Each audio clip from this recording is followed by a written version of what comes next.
Alrighty, well, good afternoon and welcome everybody. Thank you for joining us today. My name is Andrew Dawson. Yeah, I'm the Instruction and Outreach Librarian at the New Jersey State Library. It is my sincere and distinct pleasure to welcome our speaker today in honor of Black History Month, Dr. Hettie Williams, who is an associate professor in African American history at Monmouth University. She is also the president of the African American Intellectual History Society. She is the recipient of the Eugene Simcoe Faculty Leadership Award and the PGIS Award in Social Justice.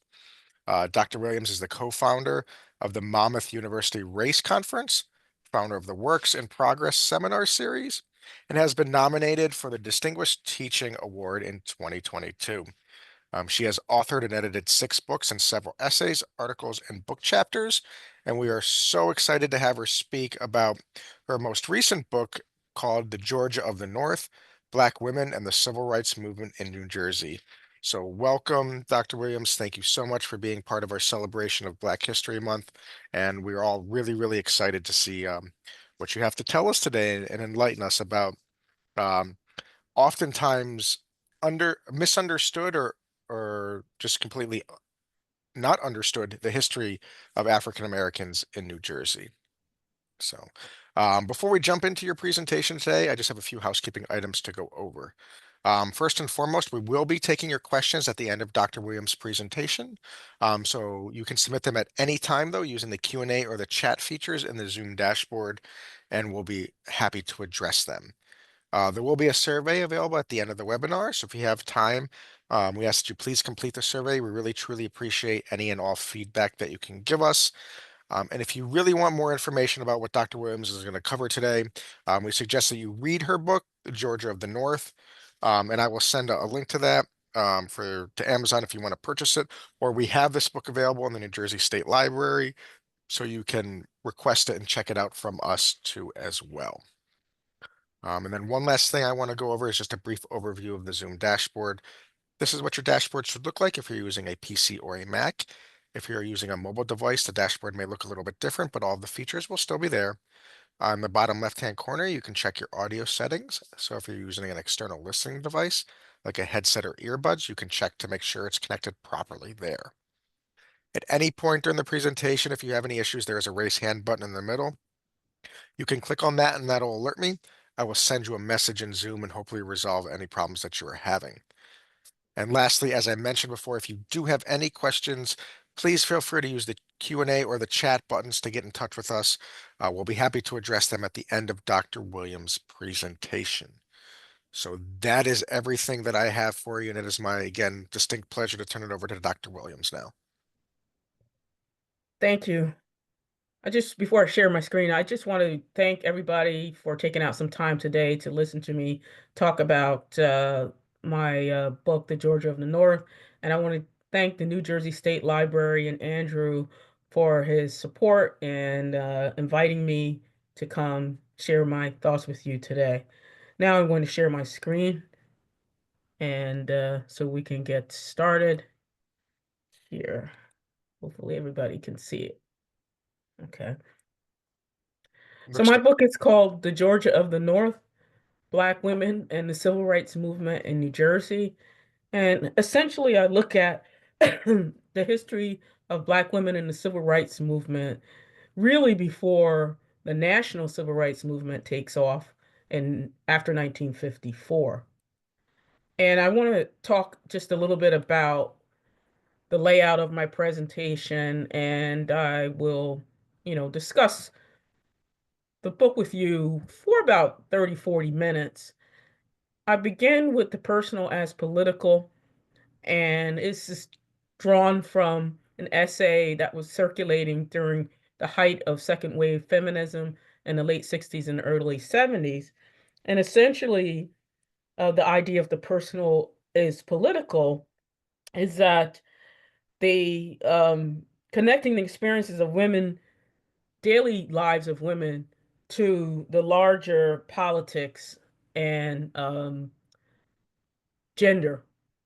So I talk a little bit about my own personal family history and connecting to this larger story. Then I talk a little bit about the historiography, the history of history. This is how historians understand historiography, and I will just mention some of the books that have been written about the civil rights movement that led me to write my own book, looking at New Jersey as a case study, then also the many local archives that I used as primary sources to put my book together. So those are really the four uh, sections of my presentation today.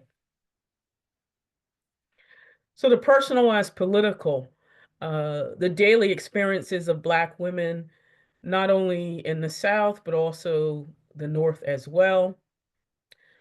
On the left here, you see an image of a woman, a regal older woman, Von Seal Hill, who happens to be my grandmother. On the right, those of you who are familiar with the history of the civil rights movement might know Bernice Johnson Reagan, who was an activist and organizer as well as a performer who wrote many of the songs that went along with the movement, such as Ella's song after Ella Baker, and performed, before her death throughout the country, civil rights songs with her group Sweet Honey in the Rock.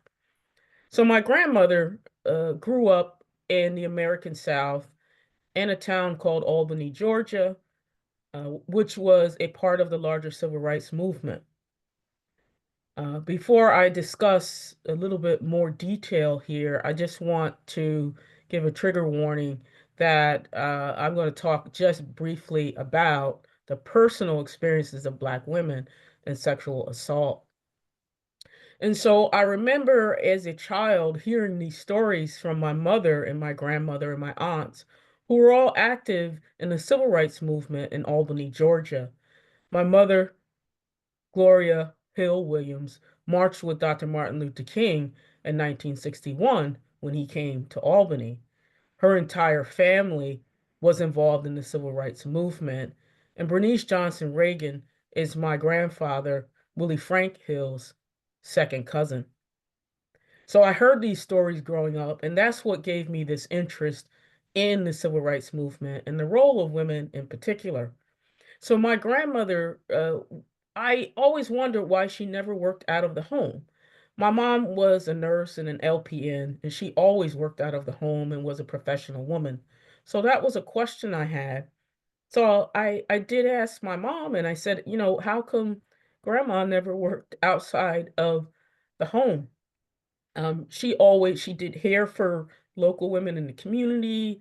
She cooked, she sold meals, she did sewing, but it was always outside of, you know, in the house. And so my mother said, well, my grandpa, Willie Frank Hill, would not allow her to work in the home of a white man because he feared that she might potentially be sexually assaulted. So, in the Deep South, prior to the Civil Rights Movement, African American women were accosted and assaulted on the streets, in the homes of their employers on a regular basis prior to the start of the Civil Rights Movement. So, the personal is political because of bodily integrity and fear of attack and assault. These women started a civil rights movement because of racism, gender oppression, and gender violence. On the left here, I often share this photo of my mother in the poodle skirt, who passed away a few years ago. This is a high school photo, and this is the time she's about 18 years old, and during her graduation year is the year that Martin Luther King came to Albany, Georgia. And I always like to call this her marching photo. To the right, you see the Albany movement in Albany, Georgia in 1961. And here is Sam Wells, who was one of the leaders. And I had the pleasure of interviewing Sam a couple of years ago before he passed away. And so, in many ways, this is a personal story. It connects to my own history and the South, but also obviously as well as the North, connecting Georgia and New Jersey. To the left, you see another image of my mother before she married my father and joined the Great Migration, the second phase of the Great Migration, and relocated to New Jersey with my dad after he left the military. To the right, you see my aunts who were also active with my mother as young children and teenagers in the Albany movement. To the bottom here, you see a phrase from the song Bloodline by Georgia Koo. We rebel for the sake of our lives. So African American women had a vested interest in rebelling and starting a civil rights movement because of their personal experiences of assault and attack, or at least the fear of assault, as historians have demonstrated. The next part of my presentation talks about the historiography, the history of the civil rights movement. Scholars as early as the 1980s began to use the phrase the struggle for Black equality in the organizing tradition. To the left here, Harvard Sitkoff's book from the 1980s, The Struggle for Black Equality. He argues that this struggle really was ongoing before the 1950s and continued after. And so that we should be using the phrase the struggle to talk about the history of the civil rights movement. On the right, Charles Payne, in his book, I've Got the Light of Freedom, The Organizing Tradition in the Mississippi Freedom Struggle, Payne uses the phrase organizing tradition. And this tradition also goes back long before the 1950s.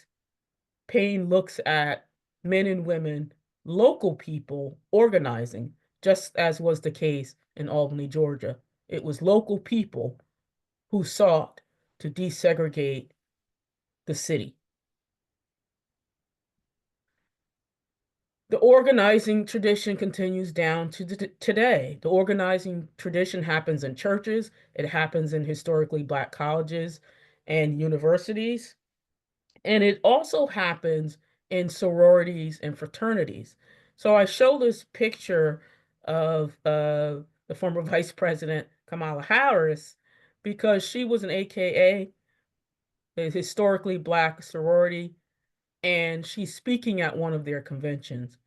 The women of this sorority were very active in her campaign and supporting her in her bid for the presidency.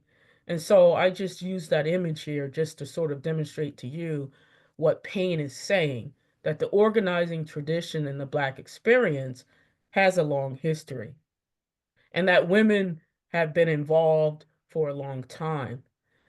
Black women organized to support Harris using the hashtag Win with Black Women, and many of these women who joined this were a part of a long organizing tradition in the Black experience, which involves Black women. By the late 1990s, early 2000s, Black women began to get more heavily noticed in the historical literature, such as with China Kai Lee's For Freedom's Sake, The Life of Fannie Lou Hamer. Uh, Lee argues that Fannie Lou Hamer, as a working class Black woman, was also a part of an organizing tradition. When Black students came to Mississippi, Hamer got directly involved. We know, if you know the story of Hamer, you know she too was assaulted. And so she had a vested interest in joining the civil rights movement and fighting back. This culminates, these stories of the attack of Black women in the Deep South culminates in Daniel L. McGuire's book, At the Dark End of the Street, Black Women, Rape, and Resistance, a new history of the civil rights movement from Rosa Parks to the rise of Black Power, where the story of Reese Taylor is told. And Reese Taylor was a Black woman who was attacked and sexually assaulted. and her case is investigated by Rosa Parks. So I say this to demonstrate to you the role that Black women have always played in the organizing tradition in the struggle for Black equality in both the South and the North. Now, as we focus on the North, several scholars have also written about the North. The Strange Careers of the Jim Crow North is a well-known book from 2019. From 2009, Sweet Land of Liberty, Thomas Sugrew's work. Scholars have begun to focus more closely on the North in the last 15, 20 years and find that a civil rights movement was also happening in northern states like Pennsylvania, New York, and New Jersey. Which brings me now to my analysis, the Georgia of the North, Black women in the civil rights movement in New Jersey. Building on the work of many scholars, writing about the civil rights movement, writing about Black women, I try to continue and focus on some case studies of Black women in New Jersey who were active in the civil rights movement here, while arguing that New Jersey was ahead of many other states, both North and South, in advancing civil rights claims. The book by Betty Adams, Black Women's Christian Activism, Seeking Social Justice in the Northern Suburb, is a very important book because it's the first book monograph study of Black women in the history of New Jersey, published in 2016. So it's a very important work of scholarship that exposes this history of the activism of Black women in the Black church.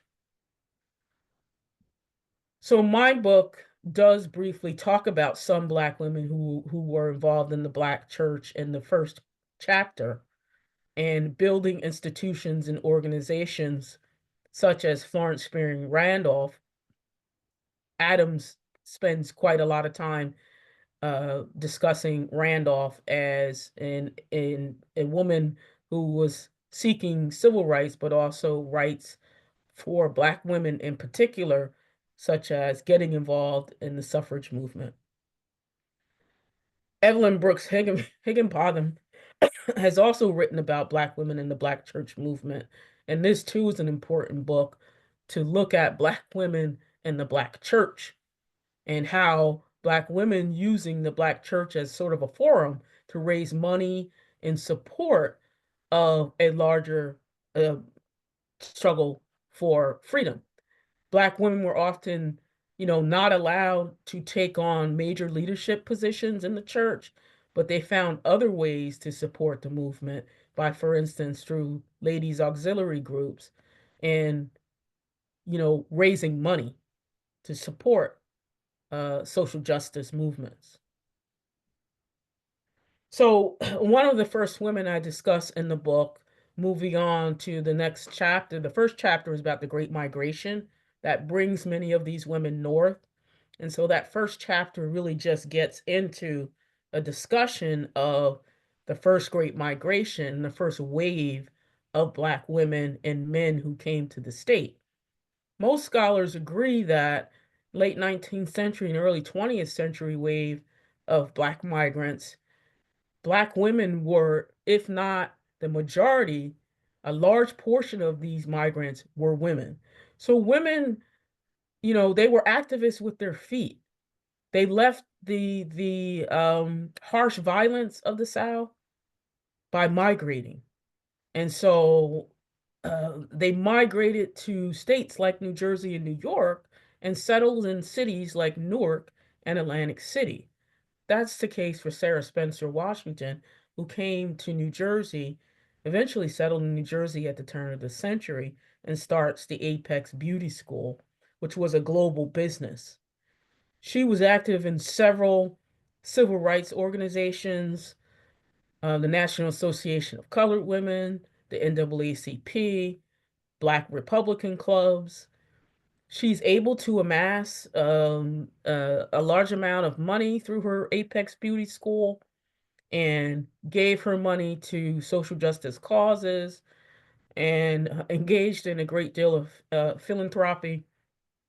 She's noted for the integration of the beaches and beauty pageants in Atlantic City and is a well-known figure in Atlantic City history. The Atlantic City Public Library has a great collection on Blacks in Atlantic City and including many sources on Sarah Spencer Washington, which I used in this book. She's sometimes referred to as sort of a middle of the ground character or sort of maybe more on a conservative side of things.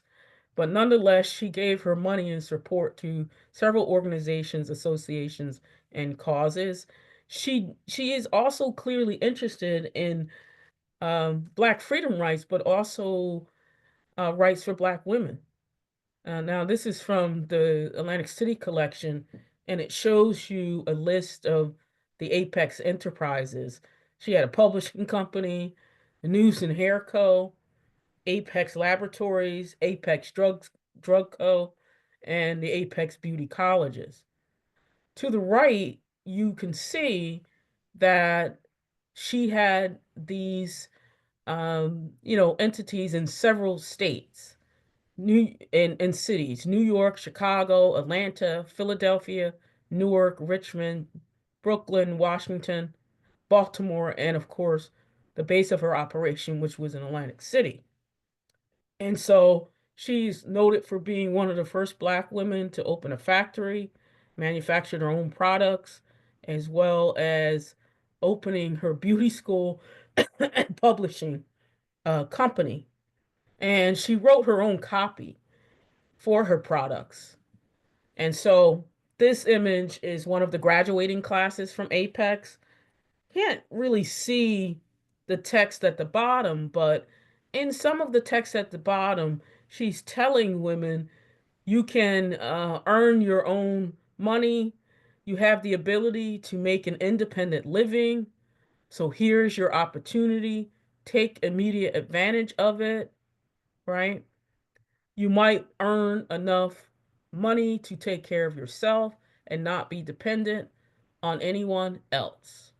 And so she is, through these pamphlets that she wrote herself, suggesting that women can become self-empowered by getting this degree from the Apex schools and starting their own independent businesses. So in the book, I look at some more of her pamphlets as well, and just to sort of see what she's exactly saying about Black empowerment and Black women's empowerment. This is an image of the Apex Beauty School from 1976. Spencer Washington often gets overlooked for other figures who are also involved in the beauty culture at the time. And Madam C.J. Walker is one of the more well-known Black women, but Annie Malone as well. Annie Malone actually comes before C.J. Walker. So many of these women get overlooked and dismissed as if there was only one Black woman millionaire. Annie Malone was a millionaire as well, and so was Sarah Spencer. So there were several Black women involved at the turn of the century in the hair care business. They used their money to finance the struggle for Black equality. This is another image. Sarah Spencer reportedly often said, "Now is the time to plan for your future." And sometimes that phrase appears in her pamphlets, and she's here, right? So the Atlantic City collection is really great if you ever get a chance. Some of those images are now digitized and available on their website. The next woman I look at, I kind of look at her as a transitional figure and use her to an extent as a heuristic device to talk about the civil rights movement in the North. Anna Arnold Hedgeman is often called the most important woman in the Black freedom struggle during the 1950s and 1960s. Jennifer Scanlon has written a book about her. She appears in the books of some other scholars who have written about the civil rights movement in New York. She was active in New York and New Jersey as a member of the YWCA, but also very active in the Methodist Church and a pivotal figure of the National Council of Churches, a member of the NAACP, and the Federal Employment Practices Commission. She plays a leadership role because she's handpicked by A. Philip Randolph to get involved because of their association during the March on Washington movement that took place earlier in the 1940s during World War II. She's also credited with being a co-organizer of the National Organization of Women in the 1960s. And I use her, or I describe her as a pluralist interracialist. At one point in her book, she says she turned away from working with white people because she was so angry at what she saw in the South. And as a member of the YWCA, she still had to stay in segregated facilities. The YWCA was segregated through the mid 1940s. And so she believed in the value of Black leadership, but she never quite gives up the idea of interracial cooperation. And so she's active in New York and New Jersey. And I argue that make no mistake about the fact that it's New York and New Jersey as the first two states among eventually several states that pass federal employment practices laws. It's because of her. She's active in both of those states. Randolph knows that she has contacts because as early as 1927, she was trying to organize Black women in Jersey City. She disguised herself as a laundress to try and investigate what the Black women were saying regarding their conditions working in these laundries. So at the time, the YWCA was not interested in organizing, Black working class women, and that's one of the things that she is upset about. She's interested in labor organizing, and we know A. Philip Randolph was a major Black labor organizer. So she had these deep contacts in both states. Both New Jersey and New York passed federal employment practices laws 20 years before it happens at the federal level. And I argue a pivotal figure in this history, one of the only woman on the committee to organize the March on Washington later in the 1960s, is Anna Arnold Hedgeman, and a name that should be a household name because of her activism. So she lives in New Jersey for a short time before she goes to the Harlem YWCA and works there and eventually becomes a politician herself in New York. She's offered a position in Wagner's administration. The next woman I take a look at or profile is Marion Thompson Wright. Marion Thompson Wright was born in North Jersey to uh, she's a poor working class woman. Her mother really wanted her to get her education. She eventually does get her education, her master's degree at Howard University, her bachelor's degree from Howard, and eventually arrives at Teachers College and secures her PhD in history. She's the first Black woman to do so in the United States from an American institution. Anna Julia Cooper earns her degree, although she too was at Columbia. She goes overseas to earn her PhD. So Thompson Wright is a social worker, a historian, an activist, heavily involved in NAACP. Columbia University publishes The Education of Negroes in New Jersey in 1941, based on her dissertation. She does a lot of historical research that eventually becomes the historical research for litigation in the Brown case by collecting data and information. Her mentor professor is Merle Curdy, who's a well-known historian and architect of the social history and intellectual history. She's working with him, I think, to help found that field of knowledge. and she's using data and quantitative data and statistics to try to prove that segregation was still happening in New Jersey, even though there was a law against it as early as late 19th century. So she becomes very important for the intellectual work and the historical research that she's doing to document cases of school segregation in the state. The work she does becomes the basis for an important case in 1944, Hedgepeth Williams versus the Trenton Board of Education. You can access materials on Marion Thompson Wright. The Pepperdine collection was an important collection for me, but many of the images and documents are digitized. So you can type Marion Thompson Wright, do a Google search, Pepperdine collection, and it will take you right to some of these images that I'm using today, courtesy of Pepperdine. This is an image of Marion Thompson Wright in her doctoral regalia in front of her home in Montclair. On the left, you see an image of Wright with her son, Jimmy. Wright's story is complicated and ultimately tragic as she takes her own life later. In After she's earned tenure at Howard, she returns to Howard, becomes a professor. Her son then becomes a social scientist and historian, and James Moss. And the letters are very, there are many letters between Marion and her son.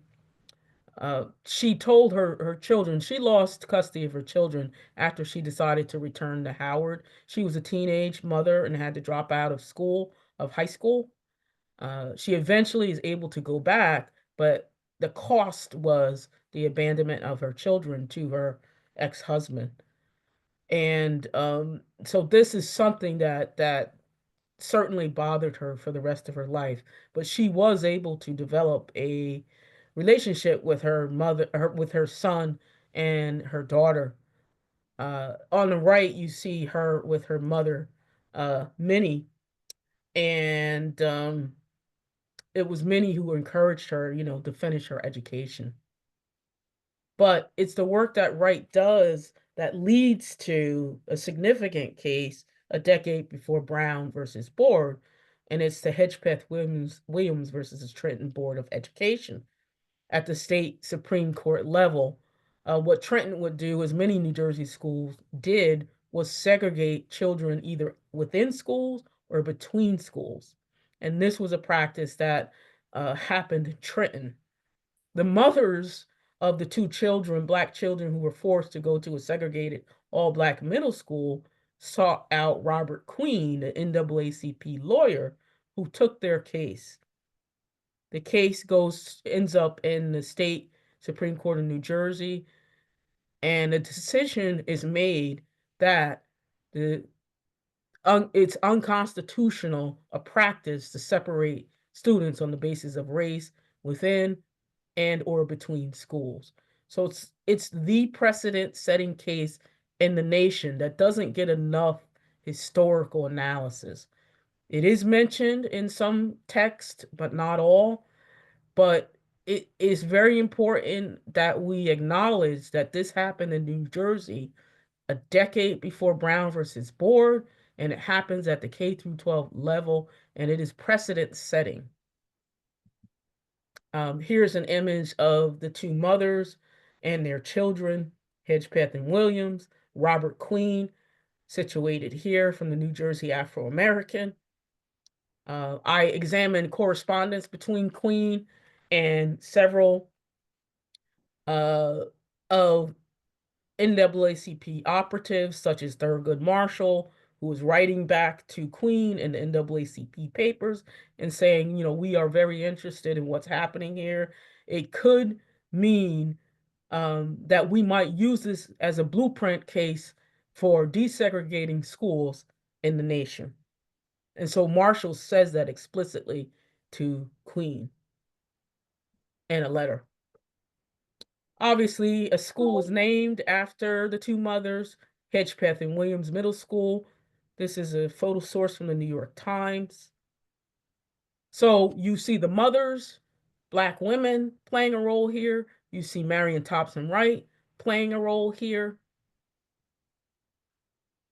Ultimately, we know the story of New Jersey will have a new constitution in 1947, and that constitution explicitly says that um, the desegregation of the state National Guard, public places, and schools are upheld in the rights and privileges section of the new state constitution. And by 1949, right, well, jumping ahead a little bit as I get ready to conclude here, even after that case, though, you do get a push for a new constitution that does recognize the civil rights of African Americans by, within the state constitution. But you still have incidents happening like the Wall Township cross burning in 1948 is an image to the right of a cross burn on the yard of an African American who was working at the fort at the time. Many middle class African Americans came to Monmouth County to work at what eventually would become Fort Monmouth. Uh, the NAACP was called. Uh, the Club of Monmouth County Black Republicans also got involved in this event. A group known or referred to as a sportsmen's club involving several members of both the NAACP and Black Republicans Club came to defend Mr. Hudson's home, and they patrolled the grounds with their hunting rifles and shotguns, as noted in the New York Times and the local press. You can look up this case in the local newspapers at the time. So there were still racial tensions, there were still conflict happening, despite the achievements of uh, these women and the various organizations. But it culminates in the New Jersey Civil Rights Act of 1949. This again is from the New Jersey Afro American. Otto Hill is a medical doctor, played a pivotal role here. And Civil Rights Bill in New Jersey is called a milestone for democracy because of its sweeping provisions along with the state constitution prior. And the struggle for Black equality continues, involving Black women and the New Georgia Project, for instance, Fair Fight, Stacey Abrams, right, Latasha Brown, Black Voters Matter. Black women still play a central role in the struggle for Black equality down to the present. And so these are just some of the archival collections that I use in this presentation, but there were obviously many more that I used in the book as a whole. The book referred to as the Georgia of the North because of the work done by Giles Wright in his writing on African Americans in New Jersey, wherein he discusses the fact that Black migrants who came to the North referred to New Jersey as if it were Georgia. It's similar to Georgia, it's the Georgia of the North. And so that is the title and sort of the connection, my own personal connection to Georgia and my family roots. I sort of mention here to sort of tie it all together. But I have a lot of respect for those who do local history because I use many local connections or local archives at libraries, at the local public library. Uh, this is where I found many of my primary sources. And I just want to just take a minute before I end here to say something about these local libraries who don't have a lot of money to operate. So donate to your local library and your state library if you can. The Sarah Spencer Washington collection, the Alfred M. Heston collection at Atlantic City, the Atlantic City Oral History Project. New Jersey is very rich in African American history in terms of the work that the local librarians have done and local activists have done to preserve this history. The Kruger Scott collection, that was not when I first started to work with it, it was not um completed, right? So I went up to New York or the Newark Public Library, and this was before it was cataloged, so that's even more difficult. I also worked with Sarah Special Washington papers before those two were cataloged, and now they're digitized. So if any students are on the call or interested in these papers, they are now, some of them are directly available online. The Marion Thompson Wright collection, very important one. That was another one that I came across that was eventually digitized at Pepperdine. The Montclair African American Oral History Project collection is very important collection to me as well. The Montclair YWCA papers, the Montclair Library, Montclair Historical Society, another public library that was a very important um, place for me to derive materials from. The Otto Hill papers, New Jersey Historical Society had many of these collections at the time when I started. And then, of course, the NAACP papers, which are accessible through the Schomburg Center, the Library of Congress, and various collections that I used there. I just want to thank you all for joining me today and listening to my discussion. Thank you.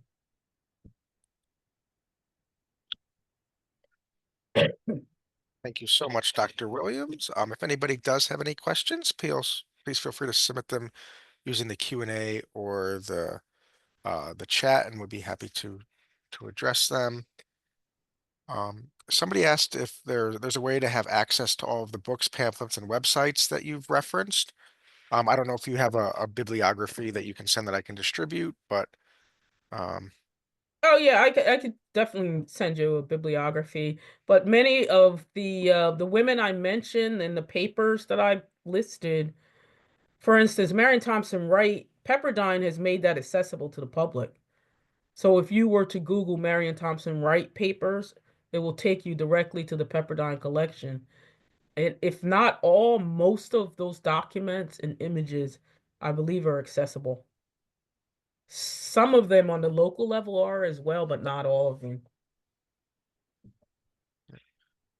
can you share reflections about popular culture representations of the emergence of this history? What's been good and what's missed the mark? Yeah, so I think Sarah Spencer Washington gets overshadowed by um Madam C.J. Walker. And so Madam C.J. Walker, there was a series, like a limited series. I want to say it was on Netflix. But she works for Annie Malone, and Annie Malone makes as much money or more before um, you know, before Madam C.J. Walker does.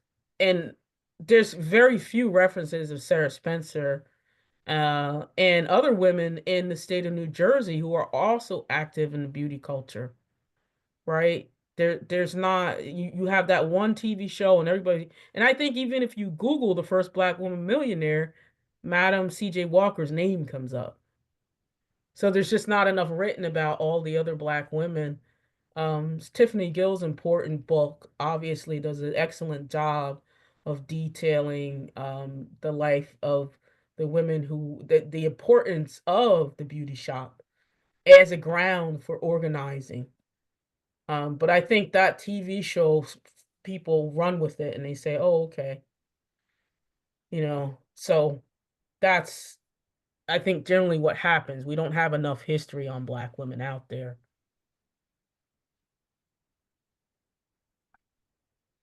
Hopefully that answers the question. You mentioned Hedgepath versus the Board of Education in New Jersey. Can you talk a little bit more about how African Americans interacted with the education system in the early 20th century in New Jersey and how that might be different from other areas? Yeah, so August Meyer and Elliot Rutwick have an article that they wrote about the first freedom schools, and they're arguing in that article essentially that the first freedom schools are happening in New Jersey roughly between 1896 and 1901, where black students or black parents take their kids out of the schools and say, well, we're not going to these schools. They're inadequate. There's a law on the books as early as the 1880s that says that the schools must integrate, but New Jersey, nonetheless, Asbury Park schools still segregate students. They were doing it a couple of years ago based on ethnicity, where Haitian students were separated from African American students. And so there's a long history of sorting and segregating between towns, between schools, within schools. Um, you know, Gary Orfield's study of still segregated, right? Segregation happening in the schools of New Jersey at the present. So there's this long history where black parents were proactive in saying, hey, either these conditions are poor that you're putting us in, it's against the law, we're going to push back. It was happening in Tom's River where black students were supposedly referred to as feeble-minded and disruptive. They put those black kids on the bus and took them out of the city, and the parents said, no, that's not acceptable. There's nothing wrong. My child can go right to this school, and doesn't have a learning disability. There are ways that we still do this with tracking and things like that in the school system in the 20th century. So it's a complicated history that scholars have written about, activism in the state of New Jersey, obviously. Uh, Adams' book, Walter Grayson's work, and there's several historians who have written about, 20th century Black history. Graham Hodges' important work, Black New Jersey. So there's a rich and growing history of it there that tells the story of Black students and education. Given the lack of women's voice in history, how are you able to kind of quantify the women's impact in the civil rights movement, both in New Jersey and broader? I missed the first part of the question. Given the lack of women's voice in history, Okay. how it's kind of been overshadowed, how are you able to kind of quantify their impact on the civil rights movement? The oral histories, the local oral histories, I found several of those where women are being interviewed and the oral history collections. Sarah Spencer is writing her own copy into those pamphlets. So, and Anna Arnold Hedgeman writes two books. She writes one book in the 1960s and another in 1970s. She knows she's going to be written out of this history if she doesn't document herself. So she writes a memoir, and then she writes another book of her activities in the movement. We know Randolph was, her sermons. You can get her collective sermons. Collier Thomas does a collection, and so there are different ways. Oral histories, the writings of the women themselves, either memoirs or books, the papers of letters, right? I was able to find many letters that Marion Thompson Wright was writing. So, Right. Um, My my white parents grew up in Central Jersey in the 1950s and remembered black students mainly being from families who migrated throughout the year for farm work. And those students were not always in the classroom with them. Did you find any discussion about this phenomenon in your research about integration and segregation? yeah, so my dad's family was one of those families my grandfather's car actually broke down. They were from Alabama, and he couldn't fix like they would come up for the season, they would work, and then they would go back home. You really don't get child labor laws enforced until, mid 40s, early 50s. So my father was working in the field, for much of the day. His access to education was kind of sporadic. They were migrants. They would move in and out of the state. I wish there was more written about Black migrants in New Jersey, in that particular experience. And so my dad's family ended up settling up here when he's about 8 years old. And that was like the first time that he started to go to school year round when they finally settled in New Jersey. And so that would make, I think, really a great history to look at the education of Black migrants, especially during that time period. Can you name the scholars who wrote about the freedom schools in the late 19th century? Oh, okay. August, Meyer and Elliot Rutwick. They're two well-known historians. They wrote about CORE. They wrote about the NAACP. They have like two massive books, one on NAACP and one on CORE. They have a journal article. If you type New Jersey's Black Freedom Schools and Google Scholar, it should take you to their essay. And that again, I don't know any book about that time frame. I know of their particular essay and then their own bibliography. It's a short essay. It's only about 15 pages, if I recall. But likely their own, you know, bibliography might take you to more sources. And I would recommend Graham Hodges' Black New Jersey. Look at his, because he does a sweeping history of the Black experience in New Jersey down to the present. So that might have some more information.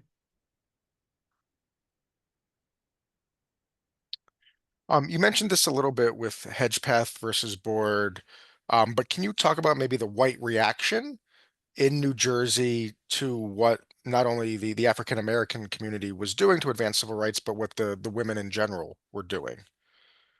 Yeah, so I think, I mean, when you look at New Jersey, most of it would say maybe it's two states, could potentially be three states if Central Jersey exists. I say it does, right? Because, but so they, crossed the Grand Wizard of the Clan lived in Monmouth County. I mean, Monmouth County has long been, a stronghold of white supremacy. We and the Klan. We know that the Klan, the Grand Wizard of the Eastern branch of the Klan, lived right in Monmouth County. And so there were cross burnings through the 60s in New Jersey, in Wall and Salem. So there was resistance and there was a response. But here's the thing. As early as 1940, the large number of migrants, the majority were coming to Black migrants coming to the north were coming to Newark, New Jersey. And prior to that, we know during the colonial era, New Jersey has like one of the largest Black populations. Uh, and so there's a long history of a Black presence in New Jersey and a strong Black middle class. The Black middle class plays a central, like Otto Hill is a medical doctor. So a lot of medical doctors, teachers, and Black professionals who had a long history of institution building in the state. So they were entrenched and organized and ready.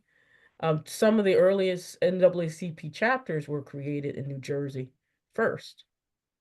So there was a harsh reaction, and New Jersey is still students are still segregated, and so there was a harsh reaction, and there were still cross burnings.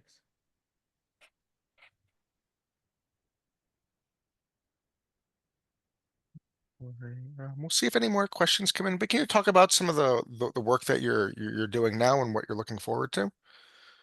So my next project actually comes out of the last chapter, which is on Marion Thompson Wright. Again, Marion Thompson Wright, and she goes to Columbia University Teachers College.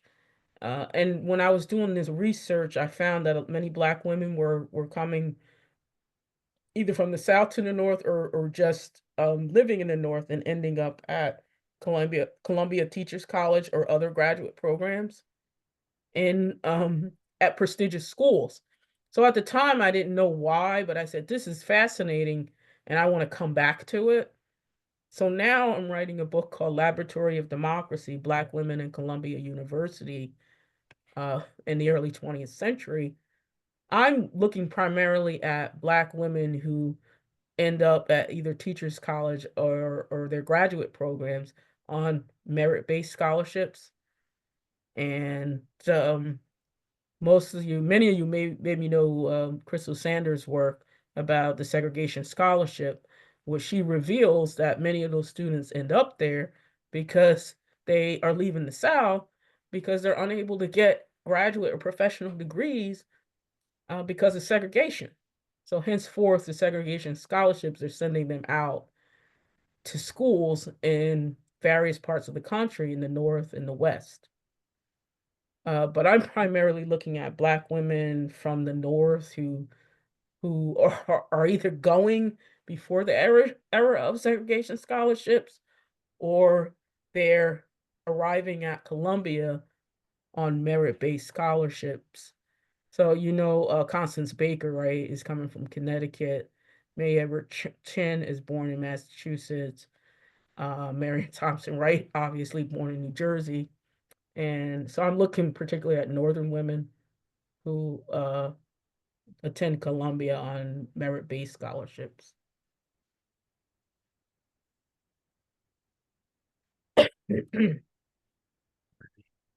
Well, I don't see any more questions, so I think we can go ahead and end it there.